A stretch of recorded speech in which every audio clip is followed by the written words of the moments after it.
ஒரு அருமையான மருந்து. யார் ஒருவர் தினம்தோறும் திருநீர் அணிகிறார்களோ அவர்களுக்கு நோய் வராது, வறுமை வராது, வாழ்க்கையிலே எல்லா விதமான நல்லதும் அவர்களுக்கு கிடைக்கும். ஒரு குறிக்கோளான வாழ்க்கை. இந்த திருநீர் என்பது ஒரு மருந்துன்னு சொன்ன பாருங்க, அது ஒரு குறிக்கோளை நமக்கு மனசுல ஏற்படுத்தும். ஏன்னா ஞான சம்பந்த திருநீரை பற்றி பேசுகிற போது ஞான சம்பந்த பெருமானை பற்றி சொல்லாம இருக்க முடியாது.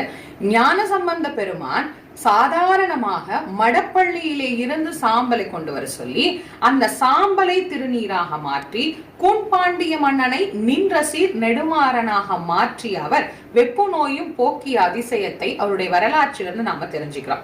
திருநீற்று பதிகத்தையும் அவர் தான் நமக்கு தந்தார். மந்திரமாவது நீர், வானவர் மேலது நீர், சுந்தரமாவது நீர், துதிக்கப்படுவது நீர், தந்திரமாவது நீர், சமயத்தில் உள்ளது நீர், செந்து வருவாய் உமை பங்கன் திரு ஆலவாயான் திருநீரே என்ற திருநீற்று பதிகத்தை பாடி திருநீரை இட்டு கொண்டோமானால் நோய்களில் இருந்தும் நமக்கு